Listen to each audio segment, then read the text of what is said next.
What does David Bowie have in common with a tube of toothpaste? Well, not double dipping. Erasure's Andy Bell knows, and it doesn't involve brushing teeth.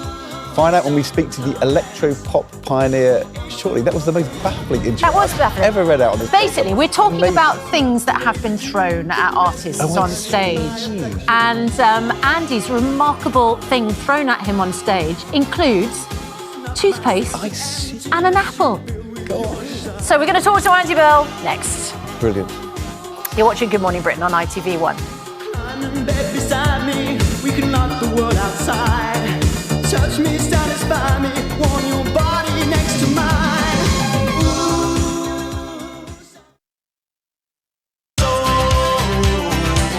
I hear you calling. Musical pioneer, 80s icon, one of the UK's first openly gay pop stars, Erasure's frontman Andy Bell deserves more than just a little respect for the incredible mark he's made on the music industry. Yeah, he's set to headline at Rewind, the world's biggest 80s festival. Let's have a look at some of the artists taking to the stage. And meanwhile at the station there's a couple of likely lads who swear like as your father, and they're very cool for cats, they're cool for cats. This is the sound of my soul. This is the sound.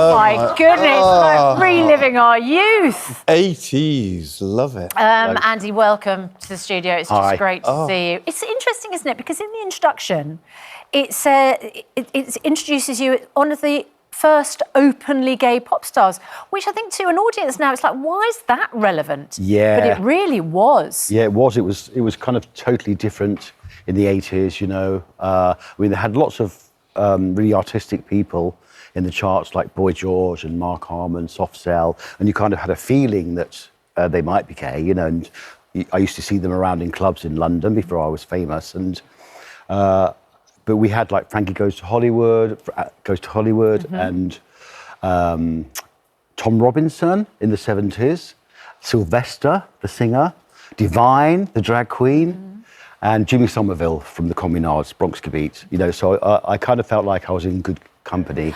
I was just watching the Netflix documentary about Wham! Yeah. And the fact that George Michael, who of course was performing at the same time, was not able to be openly gay at the beginning of his career. And there's that lingering sadness that hangs over the documentary, which is so positive about the music. It was so terrific. You had an encounter with George Michael, didn't you? Well, I can say I never really met him in person, but we both lived in Highgate, right round the corner from each other.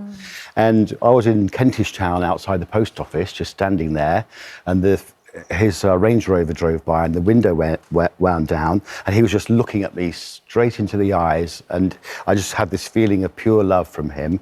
And at the same time, oh, I wish I could be you, kind of, you know, not that he wanted to be me, but I think he was saying to me, oh, I really appreciate the freeness that you have in your life, you know. I mean, that's just what I got from his look, you know. Amazing.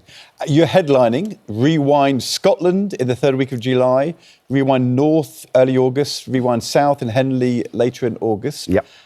All those bands we were seeing in the start, but many more, the Undertones, the Jam, Earth, Wind and Fire. Do you get the chance when you're headlining also to go and see some other bands during the festival, or do you jet in and out on a helicopter? No. I mean, and if you do, who would you go and see? Yeah, it's pretty tight. You know, I did one similar thing before, and I met Kim from Mel and Kim, the duo, and she was really lovely. And she was saying, "Oh, I remember when we saw Erasure on Top of the Pops, and we were really nervous." And I was like, "You were nervous? We were really nervous." So you didn't have a chance to speak to each other then, you know. But it's great meeting people, meeting other musicians. Do you think the 80s was a golden age for pop music? Because there are parents and grandparents who will be saying to their children and grandchildren, back then, Music had a tune, and it was upbeat, and it was good to dance to, and now it's all just dirge. Well, I suppose it was much more homemade then. You know, we had big studio budgets as well, but people made their own fashions then, and they wrote their own songs from beginning to end. You didn't have a huge team of people helping you to write them. And, you know, that's the same as Vince and I do now. It's just the two of us writing the songs. So I think there was maybe more genuine creativity, and it wasn't all designer goods. At the time, though, we wondered, you know, because Top of the Pops, people were miming. Hits were done in the studio. There wasn't the same huge live music scene as there is these days. You always wondered, you know, could these bands actually really play live? And of course, now they all do brilliantly because that is where, you know, the fans are, where the commerce is. Back then, I mean, did you do a lot of live touring? Yeah, I mean, we played live all the time. Did you? I mean, I have been. People have thought that I've been miming on stage, which I'd never have mimed in my life because I dance around and stuff, you know. But Even on Top of the Pops, you didn't mime? well, maybe on the odd occasion they would ask you to mime. Yeah. You wouldn't. You know, it was much more. It was trickier to do a live vocal because of the sound and everything. You know, And miming well was hard. it's really hard. Yeah. But singing live is better, and speaking live is better. Thank you so much, Andy. Oh, Great thank to you see very you. much. Brilliant Good festival. luck with the festival. We have to leave it there because Laura has the weather.